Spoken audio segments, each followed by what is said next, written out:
Hearing loss is a prevalent issue, whether it's total or partial hearing loss. Those who suffer from hearing loss do not always have the best resources, especially depending on where they live. So my team and I have set out to assist with the research and development of creating a device that will assist cochlear implant users navigate those parts of life that non-hearing impaired people take for granted. My name is Alice Hutt. I'm team leader. This is Rita. She specialized in hardware and system design. This is Jenny. She specialized in software. This is Sabrina. She specialized in training and testing of data. And this is Chaitanya. She specialized in data collection and system testing. A cochlear implant is a device for those who suffer from total hearing loss. There is a sound processor worn behind the ear which captures sound, then converts it to stimulation impulse sequences. The processor then transmits these pulse sequences to an RF coil, through the RF coil to the implant on the inside of the patient's head. The implant then takes these electric impulses and transmits them to an impulse receiver coil that directly sends this information to the cochlea itself. Finally, these electric impulses are brushed past hair cells and sent to the auditory cortex within the brain that get interpreted as sound. All people are unaware of the room which they are walking into, but they don't even notice it. Those of us who are non-hearing impaired would never think twice about such a situation, but hearing impaired people and people with cochlear implants often experience many challenges in noise-cluttered spaces. This is the issue that my team and I have attempted to address. Rather than attempting to alter or change the cochlear implant itself, we have created a device to assess and capture room environment algorithms that the Center for Robust Speech Systems team here at UTD developed.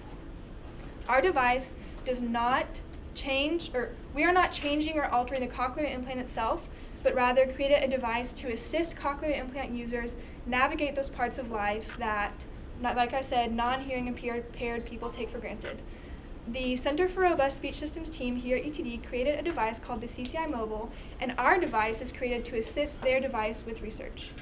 Since Senior Design 1, our team has been researching and developing our device. We started with developing an Android app. We started with creating the hardware, which was a re-speaker we decided on for our microphone system and a Raspberry Pi as our computational platform.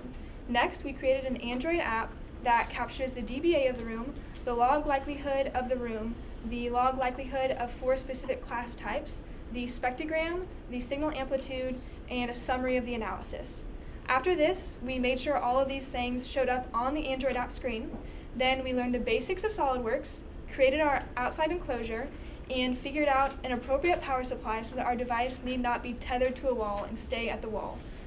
In future steps for the Auris, we hope to have this device employed to assist cochlear implant users know and understand room characteristics before they walk into it. Thank you. Do y'all have any questions? So the way I understand, there is already a cochlear device built by UTD. I've heard Yes. that yours is going to be some addition to that.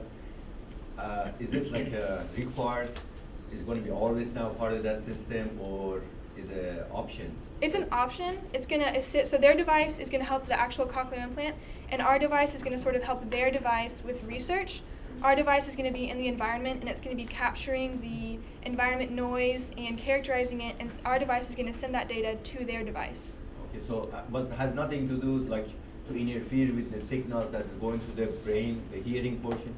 No. No. Right. Yeah. Ours does not affect that. Not affected at all. It's mainly going to be used as a research platform because they have certain algorithms, processing algorithms that they could, like, for example, sound cancellation, all that to be used on that, basically. Yeah. Very nice. So thank you. What does the table really tell us? This table The is results table? our performance metrics. It's all the things we accomplished this semester. Right.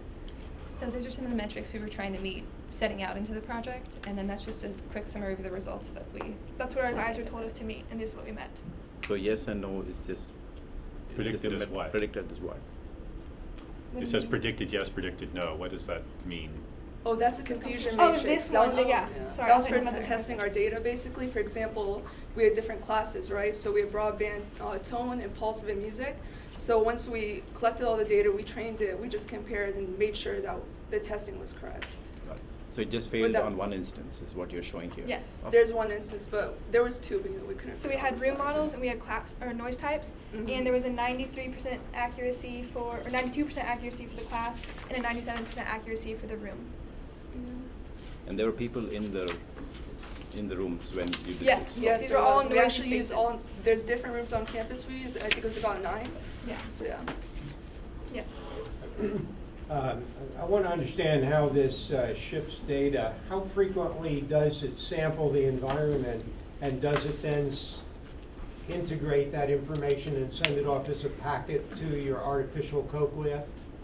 So it samples the room 1 minute every 5 minutes, and then performs analysis on that sample, and then sends it to our Android application that we developed. Our Android application will then be merged with the CCI mobile Android application, and then they will decide what analysis they want to use to improve the cochlear implant. So the follow-up question would be, as the user ambulates the room, is there a possibility that your device could sample more frequently and send real-time or pseudo-real-time data to someone who's walking through the space? Yes, it could. Yeah, for right now, though, we just did 1 minute for every 5 minutes, but it has the capability to do real time. Thank you. Thank you. Let's thank our team.